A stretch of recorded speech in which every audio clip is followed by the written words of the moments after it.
Hello everyone, I'm Leonard French, your favorite copyright attorney, and today I have an update for you in the Imagos case.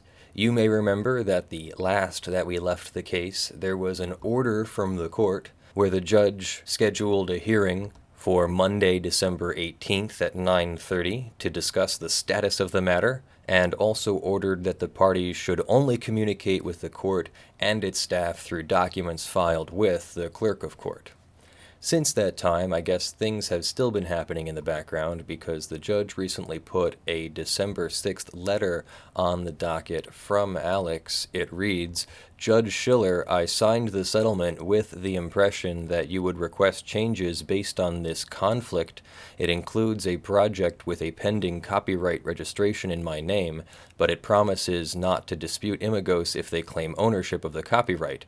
The copyright is currently in dispute between myself and Turner Broadcasting. I alerted Jean Penny of the issue, and she apparently failed to relay this detail. Please help me. Alex Kobayashi, Maurer." I have no idea who Alex Kobayashi Maurer is, but whatever. The judge put this letter on the docket as just a letter to the court. I'm not sure if I'm required to respond to it or not, but considering that we have a hearing coming up on the 18th, I thought I would give the court the background information now, rather than have to go through everything on Monday on the 18th. So I wrote a letter to the judge myself. Dear Judge Schiller, this letter is in response to the December 6th, 2017 letter from defendant received and docketed by the court as ECF Document 25 on December 11th, 2017. This letter also summarizes the events between November 8th and now. After the November 8th hearing, the court ordered defendant to appear for a deposition the following Monday. Defendant did appear, and the deposition was conducted. Settlement was discussed during the deposition, but it was clear that the parties were not going to reach a settlement at that time. On November 22nd, defendant emailed undersigned counsel, me, indicating a desire to settle the matter on terms which were more agreeable to plaintiff. A second November 22nd email from defendant indicated that she had called the court's civil clerk and explained that she does not have an interest in defending herself in this case, contrary to the judge's interpretation of her response to the complaint. November 22nd was the Wednesday directly before Thanksgiving. Undersigned counsel took the weekend away from the case and did not respond to defendant until Sunday the 26th. Over the weekend, and including Monday, November 27th, undersigned counsel received 5 voicemails from defendant requesting that undersigned counsel expedite the drafting of the settlement. In the voicemails, defendant indicates her desire to default or settle several times. On November 27th, 2017, undersigned counsel drafted a settlement agreement. It requires defendant to forever release all claims to Imagos' works, requires defendant not to disparage the plaintiffs or anyone affiliated with plaintiffs, and generally releases all parties from all claims up to the date of settlement. The agreement requires the parties to acknowledge that they have read and had adequate opportunity to review the matter and agreement with their attorney if desired. The agreement also specifies that the court retains jurisdiction under Federal Rule of Civil Procedure 41A2. After sending the settlement agreement to defendant immediately responded, requesting that counsel address a concern. Undersigned counsel called defendant and discussed the changes, the results of which were then put in writing to alleviate defendant's concern. Defendant wished to be removed from a brief appearance and attribution in one of plaintiff's video games. Plaintiff agreed. This was the only concern that was brought to undersigned counsel's attention during the call regarding the final settlement agreement. The final draft of the settlement agreement was sent to defendant for signature. The agreement was returned signed on November 27th, including defendant's initials on each page. Undersigned counsel executed the agreement and returned a copy to defendant. Undersigned counsel sent a message to the court's civil clerk on November 28th informing the court of the settlement and the 41A2 term.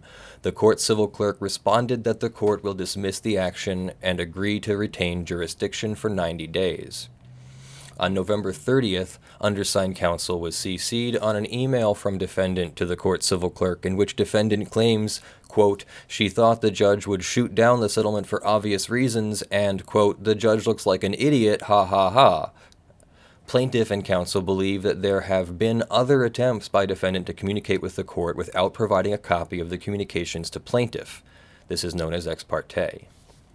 Since November 30th, 2017, undersigned counsel has received no less than 8 additional voicemails from defendant.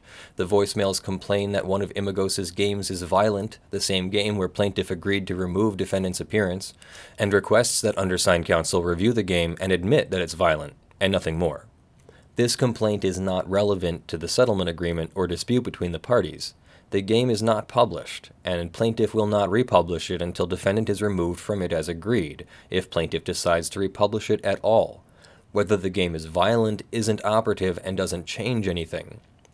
Undersigned counsel made the determination that responding to these additional concerns of defendants was not productive, as the settlement agreement made the relationship between the parties quite clear, and defendant's change in behavior was concerning.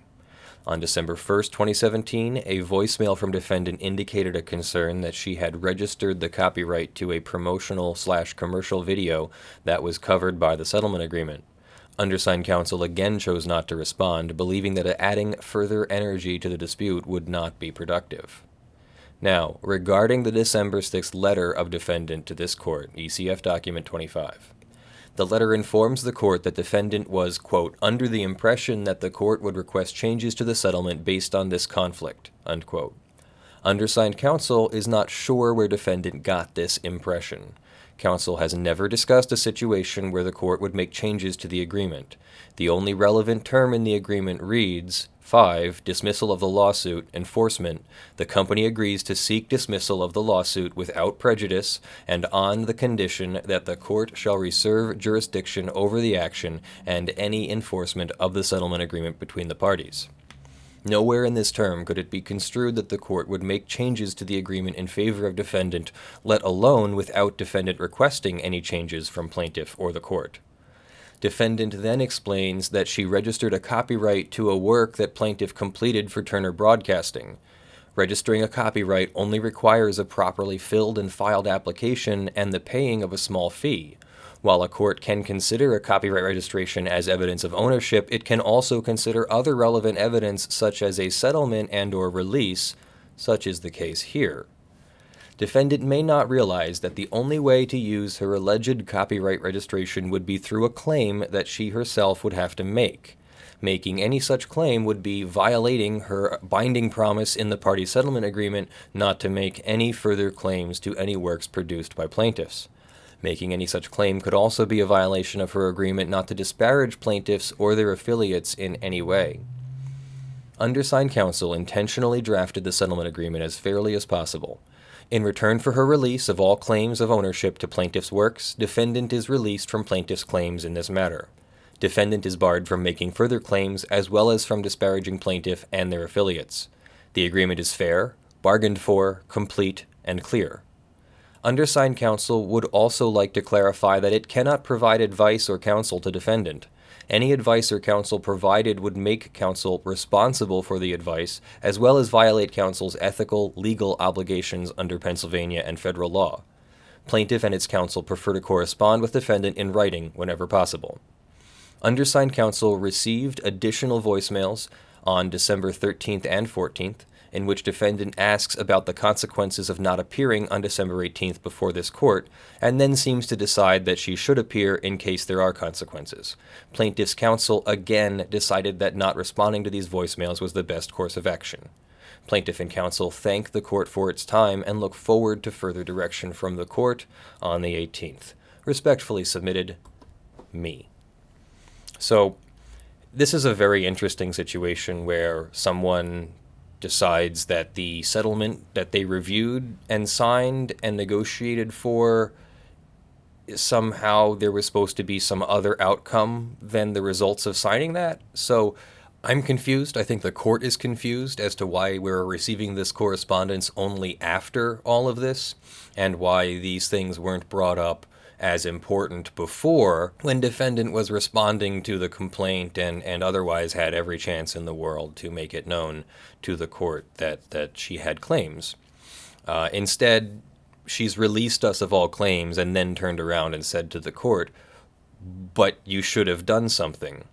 So I'm not really sure what she was expecting. Anyway, that's where we are. We have a hearing on Monday. I will be there. I don't know if defendant will be there. I don't honestly care. I'll present what I need to present to the judge, this letter, the voicemails, other correspondence with defendant. I'll answer any questions the judge has, and the judge will give us direction as to where to go from there. I'll be asking the judge to recognize the agreement as enforceable and perhaps even put an order on the docket recognizing that as well as enforceable against defendant. So who knows what will happen on Monday? This is a very unique and rare circumstance, and we'll all find out together. So thank you very much for joining me. I'm Leonard French, your favorite copyright attorney. Thank you to all of my supporters, especially to DJ Gilcrease, who has sponsored a video in the month of December. DJ has contacted me, and I will be working on the Lexmark case for you all. I'll have more details about that. Thank you to my other supporters. My $50 plus supporters for December are John Steele, Lydia Collinson, Westin, Lohne, Gavin, Barnard, the Godslain, and Sean McNamara. Thank you all for your support. And the $5 plus supporters are scrolling on my LED panel behind me. And thank you to all of my $1 and $2 plus supporters as well.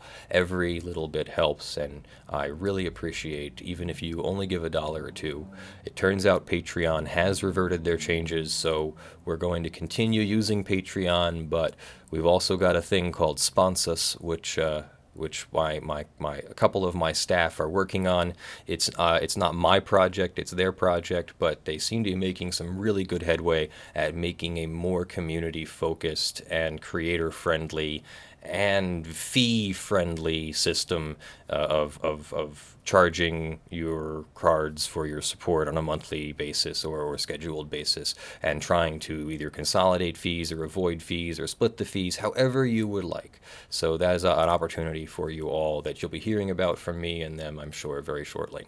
So thank you all. Once again, I'm Leonard French, your favorite copyright attorney, and I'll see you in my next video. Have a great weekend, and I'll see you on the Sunday show. I have no idea what we're talking about yet. I'm sure it's going to be net neutrality, among other things. So, love you all. Have a good one. Bye.